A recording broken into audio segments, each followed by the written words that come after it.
देखते हैं कि छोटे बच्चे के जीवन की शुरुआत जब बालक पैदा होता है तब से मां से उसका संबंध भी लोरी से शुरू होता है।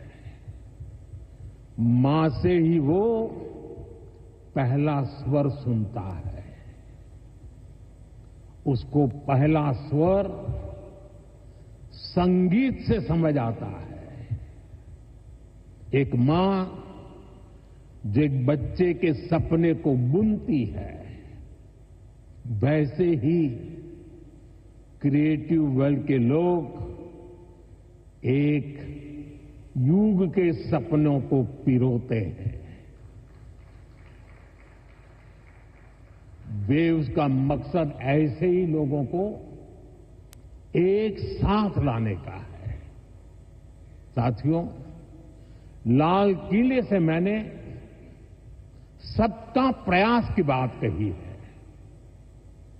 आज मेरा ये विश्वास और पक्का हो गया है कि आप सभी का प्रयास आने वाले वर्षों में वेव्स को नई ऊंचाई देगा। मेरा इंडस्ट्री के साथियों से यह आग्रह बना रहेगा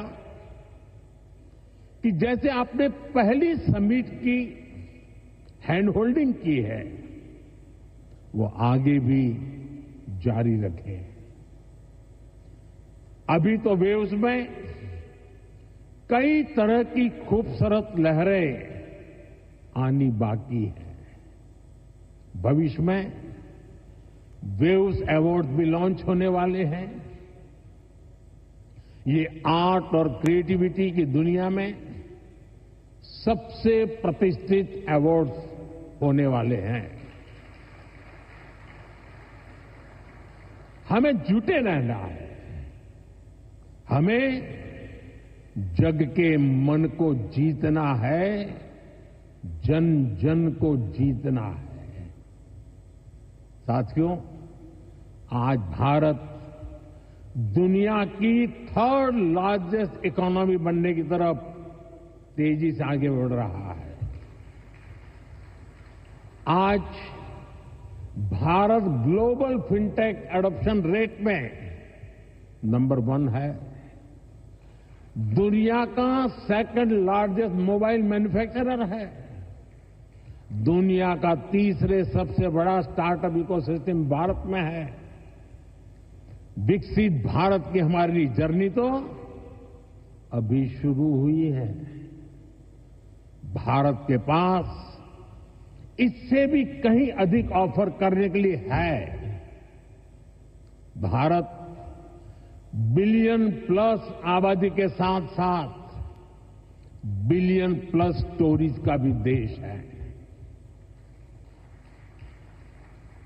2000 साल पहले जब भरत मुनि ने नाट्यशास्त्र लिखा तो उसका संदेश था, नाट्यम भावयति लोकम।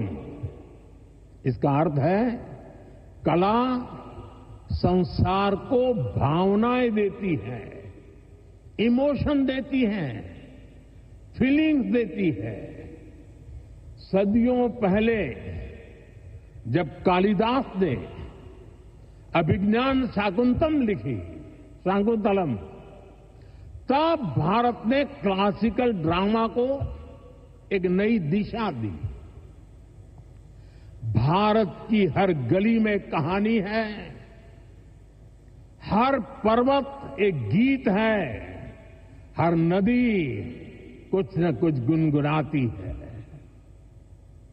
आप भारत के 6 लाख से ज्यादा गांवों में जाएंगे तो हर गांव का अपना एक फोक है, स्टोरी टेलिंग का अपना ये खास अंदाज है।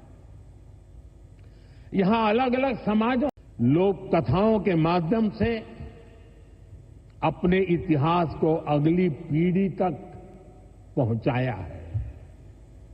हमारे यहां संगीत भी एक साधना है।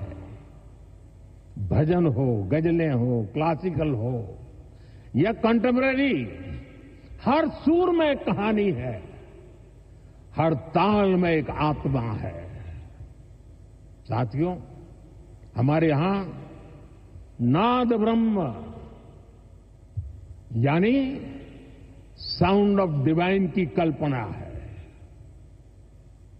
हमारे ईश्वर भी खुद को संगीत और नृत्य से अभिव्यक्त करते हैं। भगवान शिव का डमरू सृष्टि की पहली ध्वनि है। मां सरस्वती की वीणा विवेक और विद्या की लय है।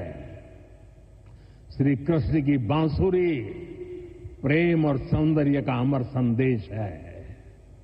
विष्णु जी का शंख ध्वनि सकारात्मक ऊर्जा का आह्वान है। इतना कुछ है हमारे पास।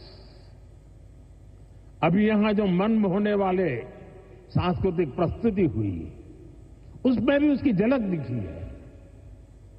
और इसलिए ही मैं कहता हूं, यही समय है, सही समय है। ये create in India, create for the world का सही समय है।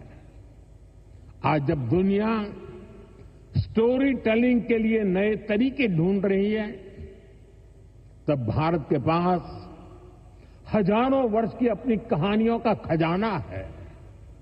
और ये खजाना टाइमलेस है, थॉट प्रोवोकिंग है और ट्रूली ग्लोबल है। और ऐसा नहीं है कि इसमें कल्चर से जुड़े विषय ही हैं।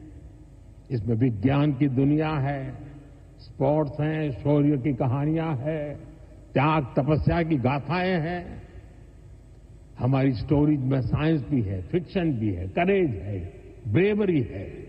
भारत के इस खजाने की बास्केट बहुत बड़ी है, बहुत विशाल है। इस खजाने को दुनिया के कोने कोने में ले जाना,